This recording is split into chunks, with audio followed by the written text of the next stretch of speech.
नहीं कि त्रस्त अभी इसी 2 दिन में ही हुआ हूँ, है ना। ये त्रास हम सालों से झेल रहे हैं। हमारे नगर का, हमारे क्षेत्र का जो स्वास्थ्य का भविष्य है वो उज्जवल हो सके। रुझान दिखता नहीं उनका, वो दिखना भी चाहिए, सक्रियता उनकी दिखना भी चाहिए। अपना नगर है तो मैं नहीं मानता कि यहाँ का कोई नगर वासी या यहाँ का जनप्रतिनिधि नगर के बारे में नहीं सोचता या वहाँ यहाँ पर हर व्यक्ति क्या है, चाहता है कि भाई मैं काम नहीं करूँगा, काम छोड़ दूंगा, नौकरी छोड़ दूंगा। ये कदम उठाना पड़ा क्योंकि हमारे अस्पताल में एक घटना हो चुकी है, विक्की कहर वाली, आपको पता है। तो मुझे शक होगा कि ये डॉक्टर जानबूझ के गायब हुआ है कि किसी ने इसको उठा लिया, कहीं कुछ कर दिया इसके साथ में।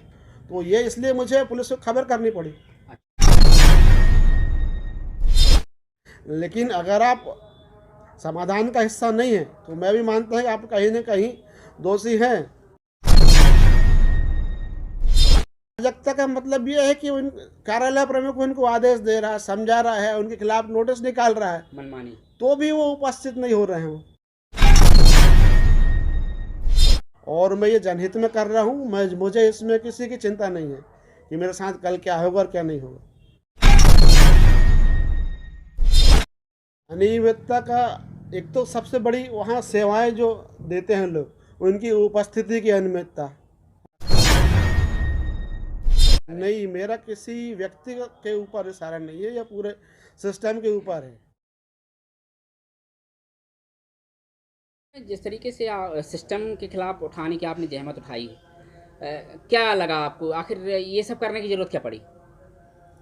अब मुझे ये करने की ज़रूरत इसलिए पड़ी क्योंकि मैं अपने संस्था के अंदर भी अपनी आवाज़ उठाता हूँ, सबसे चर्चा करता हूँ और उनको समझाता हूँ। उसके बाद भी कोई सुधार होते नहीं दिख रहा है, तो मैंने सोचा कि सुधार के जितने भी रास्ते हो सकते हैं, कहीं से भी अगर कोई कदम उठाया जा सकता है, कहीं भी से भी कोई एक्शन ली जा सकती है, और कोई भी अगर अस्पताल के हित में, इस नगर के हित में यहाँ से प्रदान की जाने वाली जो सेवाएं हैं उनके उन्नयन में रुचि रखता है और जनसामान्य के स्वास्थ्य के प्रति जिसका रुझान है, वो आगे उठकर क्या सकारात्मक कदम लेता है, क्या पहल करता है, ये मैं उसको एक दिशा देना चाहता था कि हमारे पास करने के लिए बहुत कुछ है और क्या हमारे पास लैब्स हैं, क्या गैप्स हैं, तो हम क्या कर सकते हैं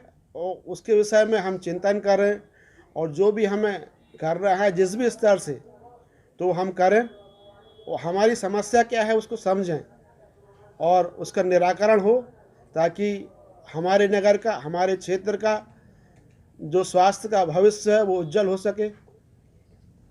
सर अभी पिछले 2 दिनों से आपकी सोशल मीडिया पे पोस्ट आ रही है, फेसबुक पे, तो ऐसा क्या हुआ है जो है कि आपको त्रस्त होकर ऐसी पोस्ट डालनी पड़ी अस्पताल प्रबंधन और अस्पताल की व्यवस्थाओं के खिलाफ? नहीं, मैं तो ऐसा नहीं कि त्रस्त अभी इसी 2 दिन में ही हुआ हूँ, है ना। ये त्रास हम सालों से झेल रहे हैं। अभी चूँकि मैं प्रभार में हूँ, वो बीओबी के प्रभार में हमारे सीनियर डॉक्टर प्रतीति सर और डॉक्टर सोलंकी सर ये सब छुट्टी में हैं, तो क्या अस्पताल का प्रभार मेरे ऊपर आ गया है, तो इसलिए मेरे को ज़्यादा सक्रिय हो कि ये सब उठाना पड़ रहा है। सर आपने ये एक फेसबुक में डाला है कि अस्पताल में अनियमितता है, किस तरीके की अनियमितता की आप बात करना चाह रहे हैं? अनियमितता का एक तो सबसे बड़ी वहाँ सेवाएं जो देते हैं लोग, उनकी उपस्थिति की अनियमितता, है ना, यही मेन विषय है। उसमें महिला डॉक्टर भी अनुपस्थित पाई जाती है। यहाँ अपने शहर में 2 महिला डॉक्टर हैं, क्या कहीं आपका इशारा उनकी ओर है कि क्या कहना चाह रहे हैं? नहीं, मेरा किसी व्यक्ति के ऊपर इशारा नहीं है, यह पूरे सिस्टम के ऊपर है। हम व्यक्ति को तो चाहे हटा भी सकते हैं, उसकी जगह दूसरा व्यक्ति आ भी जाएगा, लेकिन अगर ये सिस्टम बरकरार रहता तो हमारा कोई मतलब नहीं उस व्यक्ति के खिलाफ एक्शन लेने का। सर सुनने में आया है कि यहाँ पर आधे दर्जन से ज़्यादा डॉक्टर हैं लखनऊ में, लगभग 10 उनकी संख्या होती है, मगर ऐसा क्यों है कि कुछ ही डॉक्टर दिखते हैं, बाकी कोई सूरत ही देखने को नहीं मिल पाती है? ऐसा क्या कारण है यहाँ पे? ऐसा इसलिए है कि हम लोगों ने कभी जाके देखा नहीं, हमारे नगर के लोग, हमारे जनप्रतिनिधि लोग, नागरिक लोग, हम लोग कभी उन पर कभी ऐसा दबाव नहीं बनाते, कोई प्रेशर ग्रुप हमारा है नहीं कि उनको उपस्थित हम करा सके, है ना। तो हम लोग अपना अगर दबाव बनाए, हमारा नगर हमारा क्षेत्र का दबाव रहेगा तो वो आएंगे।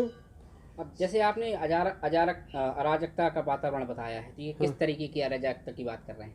अराजकता का मतलब ये है कि उन कार्यालय प्रमुख उनको आदेश दे रहा है, समझा रहा है, उनके खिलाफ नोटिस निकाल रहा है, मनमानी। तो भी वो उपस्थित नहीं हो रहे हैं। तो कुल मिला के ये कह दें कि आप दो दिन से आप प्रभार में, उसके पहले BM सोलंकी जी थे, जी। तो कहीं ना कहीं उनके कार्यकाल में भी यही हो रहा है। बिल्कुल। तो उनने ये चीज सिस्टम के खिलाफ नहीं गए, वो आपको ऐसा क्या महसूस हुआ कि मुझे जाना चाहिए करके? वो उन्होंने कदम उठाए हैं, उन्होंने नोटिस भी निकाले हैं, लेकिन वो कई बार हमारे कर्मचारी उनके नोटिस का जवाब भी नहीं देते, उसके बाद भी उन पर कोई एक्शन नहीं हुई। सर, क्या कारण है कि आप अभी प्रभार में हैं 2 दिन से, और हमारी पूरी पत्रकार टीम जब कल शाम को 7 बजे गई वहाँ पर, हमने देखा कि वहाँ ना एक डॉक्टर है, ना ही कोई स्टाफ था वहाँ पर। प्रभार में तो अभी भी आप हैं, फिर जी। भी वहाँ पर कोई नहीं। तो ये क्या है, कोई इसके लिए कल का दिन जिम्मेदार नहीं है। जो महीनों और सालों से जो परंपरा बनी हुई है, जो आदत डल गई है वह कर्मचारियों की, अधिकारियों की, तो उसके हिसाब से वो करते हैं, है ना। अगर उनकी आदत रहती उपस्थित होने की तो उपस्थित मिलता है आपको। कुल मिला के ये है कि स्टाफ कभी अवेलेबल रहता ही नहीं है हॉस्पिटल में। नहीं, अवेलेबल रहता है, लेकिन हमेशा उसकी उपस्थिति जैसे होना चाहिए उस स्तर की नहीं है। सर, आपने जनप्रतिनिधियों से भी कहा है कि वो आकर ध्यान दें, तो अभी तक क्या यहाँ के लखनऊ के जनप्रतिनिधि अस्पताल की तरफ उनका कुछ रुझान और ध्यान रहता है कि नहीं रहता? आपके अनुभव में क्या है इस चीज़ का? अब रुझान तो निश्चित ही रहता होगा, लेकिन रुझान दिखता नहीं उनका। वो दिखना भी चाहिए, सक्रियता उनकी दिखना भी चाहिए। अपना नगर है तो मैं नहीं मानता कि यहाँ का कोई नगर वासी या यहाँ का जनप्रतिनिधि नगर के बारे में नहीं सोचता, या वहाँ अस्पताल के बारे में सोचते सब हैं, लेकिन हमको केवल सोचने के स्तर से उठ के सक्रियता का स्तर दिखाना पड़ेगा। सर, सहभागिता की बात जहाँ तक आती है तो रोगी कल्याण समिति है जिसमें शायद प्रशासनिक और कुछ जनप्रतिनिधियों का समावेश होकर वो समिति बनती है जी। तो अभी तक रोगी कल्याण समिति में ऐसा क्या है कि वो जो सदस्य हैं या तो उनके नाम सार्वजनिक नहीं है या वो सक्रिय नहीं है? क्या कारण है अव्यवस्था का समिति? अब ये पर्टिकुलर प्रत्येक सदस्य बता सकते हैं कि वो सक्रिय क्यों नहीं है। प्रत्येक सदस्य की जिम्मेदारी है कि अगर उसका वो सदस्य है तो अपनी जिम्मेदारी निभाए, उसको ये कार्य करने की प्रेरणा क्यों नहीं मिल रही है? क्योंकि अव्यवस्थाओं में रोगी कल्याण समिति भी व्यवस्था करती है, सारी चीज़ें देखती है, और अमूमन ये भी देखा जाता है कि हॉस्पिटल में जो OPD है वो आज भी पुराने ढर्रे से चल रही है, मैन्युअली चल रही है, कंप्यूटराइज हुआ नहीं है। जबकि कहने को तो हमारा 100 बेड का हॉस्पिटल है और जनप्रतिनिधि अपनी पीठ खुद थपथपाते कि हमारे द्वारा यहाँ पे 100 बेड का अस्पताल बनाया गया, मगर आप देखें तो किसी तरह की सक्रियता नहीं है। तो इसका क्या कारण है? आप जनप्रतिनिधियों को कितना इसमें दोषी मानते हैं कि वो ध्यान नहीं देते? अब मैं किसी को दोषी कहने के लिए तो मेरे पास शब्द नहीं है, मैं क्यों किसी को दोष दूं, लेकिन कहीं ना कहीं दोष तो है, सबका हमारा सामूहिक दोष है, किसी पर्टिकुलर व्यक्ति को मैं कैसे नहीं कह सकता। लेकिन अगर आप समाधान का हिस्सा नहीं है तो मैं भी मानता हूँ कि आप कहीं ना कहीं दोषी हैं। और जैसे कि समर शेष है नहीं, पाप का भागी केवल व्याध, है ना, ये जो अपन कहते हैं, और वह भी जो अगर तटस्थ है ना, उसका भी अपराध है। ये उक्ति रामाधारी से दिनकर ने कही है कि अगर आप तटस्थ रह रहे हो, उदासीन हो, कर कुछ नहीं रहे हो, ना पॉजिटिव ना नेगेटिव, वो आप समस्या का पार्ट है। आप अगर समाधान का पार्ट नहीं तो आप भी समस्या हैं, तो दोषी तो माना टेक्निकली मानना चाहिए उनको। सर, आप लेकिन मैं पोजीशन में नहीं हूँ कि ये किसी को दोषी ठहराऊं, है ना। सर, आप अभी PMO के प्रभार में हैं और आप सिस्टम में हैं, तो आपके हिसाब से क्या कुछ प्रयास किए जाने चाहिए कि यहाँ की व्यवस्थाएं सुधरे और सारी चीज़ सुचारू रूप से चल सके? व्यवस्था सबसे पहली चीज़ तो हमारी है कि हम निगरानी करें। जब हम देखेंगे नहीं तो हमें समझ में नहीं आएगा। किसान खेत में ही जाता है तब समझ में आता है कि आज ज़रूरत क्या है। काम अपने आप दिखता है, वहाँ पे क्या करना चाहिए। आप देखोगे नहीं अस्पताल जाके तो आपको कुछ समझ में नहीं आएगा। हमारे जनप्रतिनिधि हैं, उनको अस्पताल जाने की भी ज़रूरत नहीं है। वो अपने वार्ड में ही किसी न किसी पर्पज़ से उनको लोग मिलते जाते हैं अपनी समस्याओं के लिए। उन्हीं से पूछ लें कि जब आप अस्पताल पहुंचते हो तो आप वहाँ पे आपको क्या दिक्कत होती है, अपने वार्ड वासियों से पूछ लें। और वहाँ पर जो आशा कार्यकर्ता है, कोई भी जो आपके पास किसी भी समस्या से लेके आया हो, आप उसी से पूछ लो कि आप अस्पताल जाते हो तो आपको क्या क्या समस्या झेलनी पड़ती है, आपको ऐसे ही मालूम चल जाएगा। डॉक्टर साहब आपसे समझना चाहूँगा, आप चूँकि ये बात तो बहुत बड़ी हो गई है, चूँकि ये सिस्टम के खिलाफ जा रहे हैं, कहीं ना कहीं विभाग आपका साथ में से देने वाला नहीं है। हो सकता है कल जब खबर चल जाएगी उसके बाद आपके सीनियर अधिकारी प्रेशर डालेंगे। क्या लगता है आपको, ये जो आपने कदम उठाया कितना सही लगता है? तो मुझे इसमें कोई शंका नहीं है कि मैंने जो कदम उठाया है ये गलत है, क्योंकि मैंने अपनी बात हर स्तर पर रिप्रेजेंट करी है, लेकिन मुझे सहयोग नहीं मिला। और मैं ये जनहित में कर रहा हूँ। मुझे इसमें किसी की चिंता नहीं है कि मेरे साथ कल क्या होगा और क्या नहीं होगा।